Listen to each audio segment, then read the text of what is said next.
Christian, you're a wonderful man. You know, you're a good person. This is just history. I know that obviously this has happened a long time ago. I'm not saying this is specifically because of you.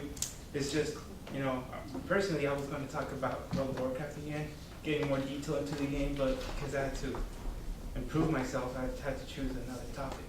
But anyway, just to keep that FYI. Now, has anyone ever read this book before? Is it? Because of Romic? No. Because of what? If you want, you can pass it around. Because of Romic. Oh, I knew that guy. You know the guy? No. Oh. Well, I read that book when I was, like, I think 13, 12 years old. And it got me dramatized. I mean, it's just hard to believe how people have the heart, or don't have the heart, or even have a soul at all, to actually do such. I mean, I don't know what to say, but I mean, seriously, I mean, it just gets you thinking, and especially when you're reading something so young, when you're so naive.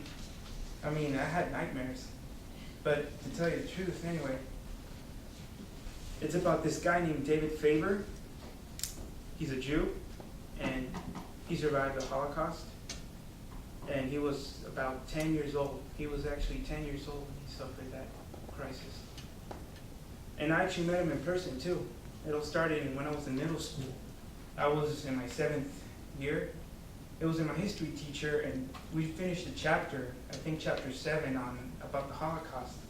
And you know, after every chapter you finish reading, you start talking about, you know, experiences and something you know, or something anybody wants to give out, a point or opinion. And then she told us about this man who survived, and right now he's going through his life telling everybody around the world what he has lived through, and that the Holocaust is actually real. He actually mentioned that there's people out there that is trying to avoid that part of history, that part of time, saying that it doesn't exist. And you can tell he's pretty mad when he mentioned that. He was like, I'm here to tell you that it's true. Every little detail that he put in that book, it was based on every single day and night. He said there were even times when he fainted. And because, I mean, the pain is just so big that, I mean, who wouldn't? Especially when you live such a, you know, awful thing when you're in such a young age, you know. You're not even emotionally or mature, you know, to face any type of problems as what he faced. And, well, everybody agreed that they wanted to meet this man, so my teacher arranged it, talked to the principal. He came in, I believe in July. It was, I think around,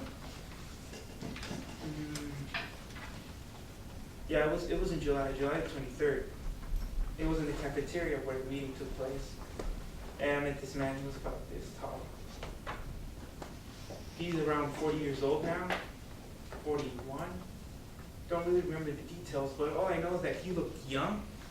And I mean, it's impressive how, I mean, despite everything he lived in, the lack of nutrition, you know, he still looks, you know, like kind of healthy. Anyway, he started talking about his speech, right? And during his speeches, I mean, he was trembling, you know, drinking water, pausing a lot. And, I mean, it got our mouths open. I mean, every single one of us, you know, apart from my classmates and other classes, we were just shocked to see, like, wow, he's actually saying that, you know, that actually happened. In the end of the speech, I got to shake his hand, and he actually signed my book. And yeah, I left the cafeteria, I started crying, because, I mean, wow. Anyway, he lived in Poland, in Warsaw. He lived with his mom, dad, I believe 4 or 5 sisters, and a brother. One of her sisters already married, you know, had a child and everything, and lived in London, while his whole family lived in Warsaw.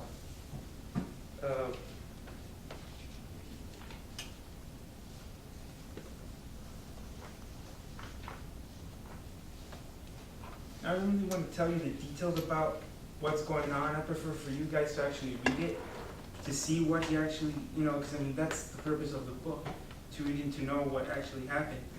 But all I can say is that I mean, the one part that really got me like, wow, scared and shocked was that when he was in this concentration camp, keep in mind that he escaped in one, he got transferred in another one, but in one of the concentration camps, he was with his buddy, a new friend he met, about his age, and the Nazis put him in work to bury bodies, and he was around 12 years old when he was doing that.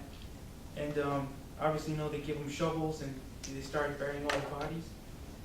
And, well, during the work, his friend accidentally, well, he didn't broke the shovel, but the shovel was so rusted, so used, that the shovel's handle broke.